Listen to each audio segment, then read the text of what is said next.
اعوذ باللہ من الشیطان الرجیم بسم اللہ الرحمن الرحیم۔ شروع کرتا ہوں اللہ کے نام سے جو بڑا مہربان اور نہایت رحم کرنے والا ہے۔ شراز ٹی وی کے محترم عزیز دوستوں، السلام علیکم۔ محترم ناظرین، آج کی اس ویڈیو میں ہم ایک ایسا واقعہ بیان کرنے جا رہے ہیں جسے سن کر آپ حیرت میں پڑ جائیں گے۔ تو دوستوں، آج کا ہمارا موضوع ہے ہاروت اور ماروت۔ ہاروت اور ماروت ایسے کرداروں کا نام ہے کہ جن کا سنتے ہی ہمارے ذہنوں میں بہت سے سوالات جنم لے لیتے ہیں، جیسا کہ ہاروت اور ماروت کو اللہ تبارک و تعالیٰ نے زمین پر کیوں بھیجا؟ کیا وہ دونوں فرشتے تھے یا جن؟ اگر فرشتے تھے تو کیا فرشتے اللہ پاک کی نافرمانی اور گناہ کر سکتے ہیں؟ کیا یہ سچ ہے کہ اللہ پاک نے ہاروت اور ماروت کو ابھی بھی بابل کے کنویں میں قید کیا ہوا ہے؟ آج کی ویڈیو میں ان سب سوالات کے جوابات آپ کو قرآن کریم اور صحیح حدیث مبارکہ سے دیے جائیں گے، اور یہ بھی بتائیں گے کہ ہاروت و ماروت کا اصل واقعہ کیا تھا۔ آئیں سب سے پہلے تو وہ واقعہ سناتے ہیں کہ جو ہر زبان پر ہے اور شاید آپ نے پہلے بھی سن رکھا ہو۔ بنی اسرائیل کی روایتوں میں درج ہے کہ ایک دن فرشتوں نے اللہ تبارک و تعالیٰ سے عرض کی کہ انسان تو خون بہانے والے اور فساد پھیلانے والے ہیں، جبکہ ہم تیری بہترین حمد و ثنا کرنے والے ہیں۔ تو اللہ تبارک و تعالیٰ نے ارشاد فرمایا کہ ان کو غصہ اور شہوت دی گئی ہے، اس وجہ سے وہ گناہ زیادہ کرتے ہیں، اور اگر یہی چیز تمہیں دی جائے تو تم بھی اس میں مبتلا ہو جاؤ گے۔ فرشتے بولے، یا رب العالمین، ہم تو گناہ کے قریب ہی نہیں جائیں گے۔ تو اللہ تبارک و تعالیٰ کی طرف سے انہیں حکم ہوا کہ تم اپنی جماعت سے 2 فرشتے چن لو۔ فرشتوں نے ہاروت اور ماروت کو چن لیا۔ تو اللہ تبارک و تعالیٰ نے ان 2 فرشتوں کو بشری خواہشات دے کر بصورت بشری زمین پر بھیج دیا۔ دونوں فرشتے بابل شہر پہنچے اور آہستہ آہستہ وہاں کے لوگوں کے دلوں میں اتر گئے۔ بابل میں زہرا نامی ایک حسینہ رہتی تھی جس پر پورا شہر جان چھٹکا کرتا تھا، لیکن وہ حسینہ اپنے شوہر کے سوا کسی کی طرف آنکھ اٹھا کر نہ دیکھتی تھی۔ لیکن ایک دن ان دونوں فرشتوں نے جب زہرا کو دیکھا تو اس پر دل ہار بیٹھے اور اس کے پاس پہنچ گئے۔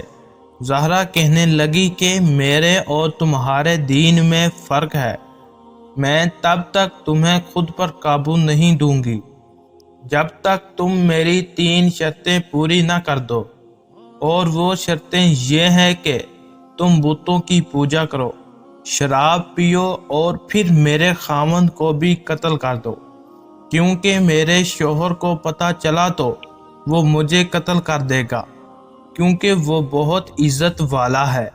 فرشتوں نے بت پرستی اور قتل کو زیادہ بڑا گناہ سمجھا اور شراب پینے کو قبول کر لیا۔ لیکن جیسے ہی انہوں نے شراب پی تو وہ دونوں خود پر قابو نہ پا سکے۔ زہرا اپنے بال کھول کر ان کے پاس آ بیٹھی۔ ان کے بعد ہاروت و ماروت اپنی شہوت پر قابو نہ پا سکے اور انہوں نے اسی حسینہ سے ایک ساتھ زنا کیا۔ زنا کرتے ہوئے زہرا کا شوہر آ گیا۔ فرشتوں نے اس کو باندھ دیا اور پھر بعد میں اس کے شوہر کو بھی قتل کیا اور بتوں کی پوجا بھی شروع کر دی۔ پھر زہرا نے فرشتوں سے ایسے عمل سیکھ لیے کہ وہ آسمانوں پر چڑھ گئی اور زہرا ستارے کی صورت میں مسخ ہو گئی۔ جب فرشتوں نے بھی زہرا کے پیچھے آسمان پر چڑھنا چاہا تو وہ گناہوں کی وجہ سے عمل بھول گئے جس سے وہ آسمان میں نہ جا سکے۔ اس لیے پھر ان فرشتوں کو بطور سزائے اختیار کر دیا گیا کہ وہ دنیا کا عذاب قبول کریں یا آخرت کا۔ تو دونوں فرشتوں نے دنیا کا عذاب قبول کر لیا، جس پر اللہ تبارک و تعالیٰ نے ان کو بابل کے کنویں میں قید کر دیا، جہاں وہ قیامت تک لٹکے رہیں گے۔ آئیں اب بات شروع کرتے ہیں ہاروت و ماروت کے قصے کے بارے میں۔ قرآن کیا کہتا ہے؟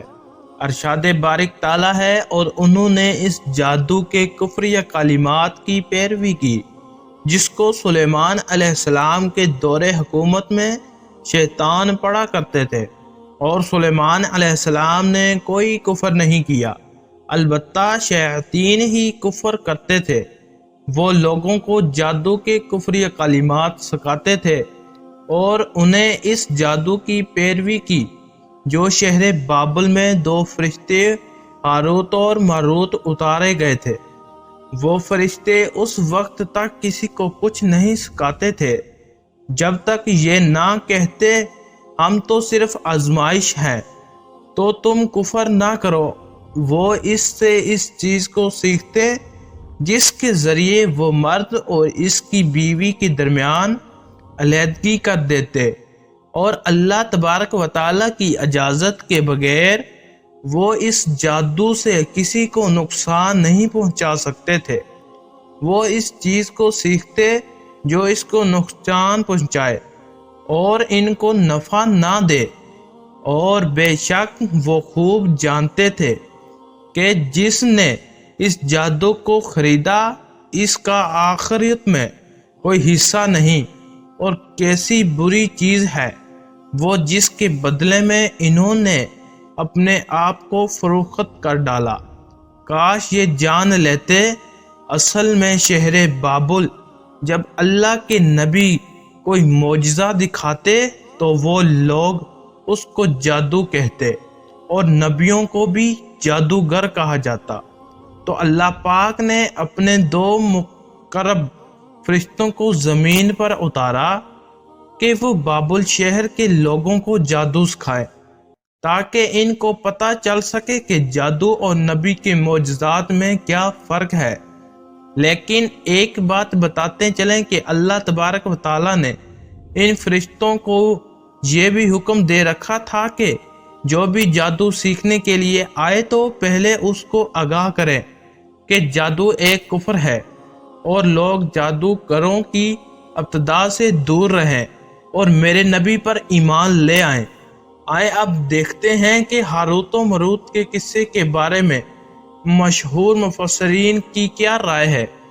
علامہ السیوطی رحمۃ اللہ علیہ روایت المعانی میں لکھتے ہیں کہ اس وقت کی ساری روایات بغیر کسی سند کے ہیں۔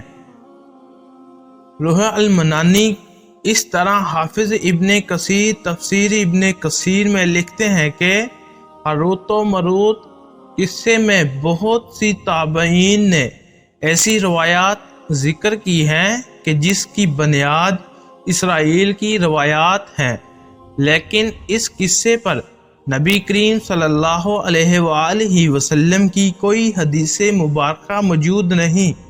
اس لیے قرآن میں جتنا یہ واقعہ بیان ہوا ہے ہم بس اسی پر ایمان لاتے ہیں۔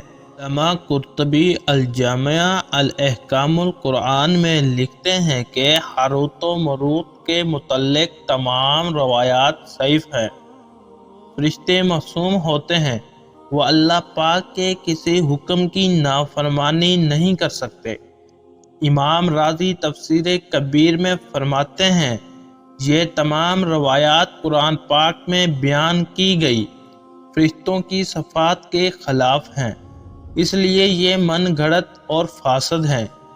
ابن کثیر نے کہا کہ اس روایات کا مفروض ہونا درست نہیں۔ اقرب یہ ہے کہ عبداللہ بن عمر نے یہ قصہ رسول اللہ صلی اللہ علیہ وآلہ وسلم سے سنا ہی نہیں، بلکہ کعب بن احبار سے سنا تھا، جو پہلے یہودی تھے پھر مسلمان ہوئے۔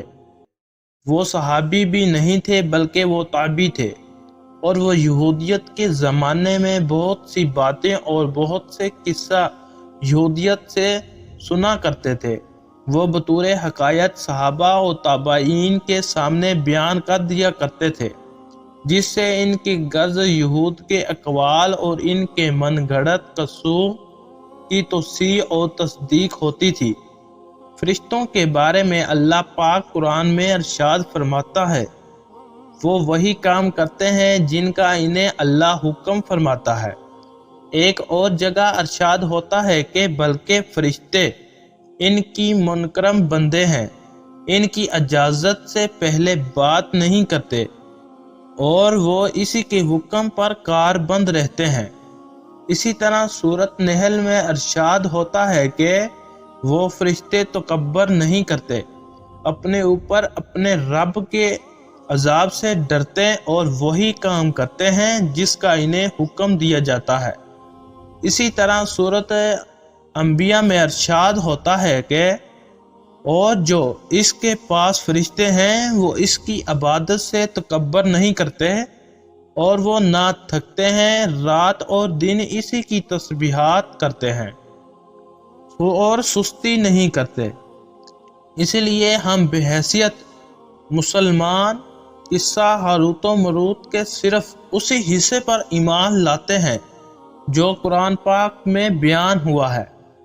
وہ بس یہی ہے کہ شہر بابل میں ہاروت اور ماروت کو دو فرشتوں کو لوگوں کو جادو سکھانے کے لیے اللہ تبارک و تعالیٰ نے بھیجا تھا، جنہوں نے اپنا کام بخوبی سر انجام دیا۔ باقی سب روایات میں من گھڑت اور فاسد ہیں۔ اب سوال یہ پیدا ہوتا ہے کہ آخر جادو جو کہ کفر ہے، وہ فرشتے لوگوں کو کیوں سکھاتے تھے؟ اس میں اللہ پاک کی یہ حکمت پوشیدہ تھی کہ لوگ جادو اور معجزات میں فرق کر سکیں، تاکہ جادوگر اور نبی کی پہچان آنے والے سب لوگ سیکھ جائیں۔ اب سوال پیدا ہوتا ہے کہ انبیاء کے علاوہ فرشتوں کو ہی کیوں اس کام پر لگایا گیا؟ کوئی نبی بھی تو یہ کام سکھا سکتا تھا۔ اس کی وجہ یہ ہے کہ اللہ تبارک و تعالیٰ کے پیغمبروں کے بنیادی کام کفر و شرک سے بچنے کی تعلیم دینا تھا۔ اگر پیغمبر ہی جادو کی تعلیم دیتے تو لوگ ان کو بھی جادوگر کہتے اور کفر و شرک سے کبھی باز نہ آتے۔ اللہ پاک ہم سب کو دین اسلام کی صحیح اور اس پر عمل کرنے کی توفیق عطا فرمائے۔ ہم جادو، دیکھو، فریب اور جھوٹ جیسی بیماریوں سے دور رہیں اور اپنے پیارے نبی کریم صلی اللہ علیہ وآلہ وسلم کی شریعت پر عمل پیرا ہونے والے بن جائیں۔ اے اللہ پاک ہمارے سارے گناہوں کو معاف فرما دے اور ہمیں تمام آزمائشوں سے نکال دے اور ہم پر وہ بوجھ نہ ڈال جس کو اٹھانے کی طاقت ہم میں نہیں ہے۔ تو کیسی لگی ہماری ویڈیو کمنٹس کر کے لازمی بتائیں، اور ویڈیو کے آخر میں آپ سے گزارش ہے اگر آپ نے Shiraz T V YouTube channel ابھی تک سبسکرائب نہیں کیا تو لازمی سبسکرائب کر لیں۔ جزاک اللہ۔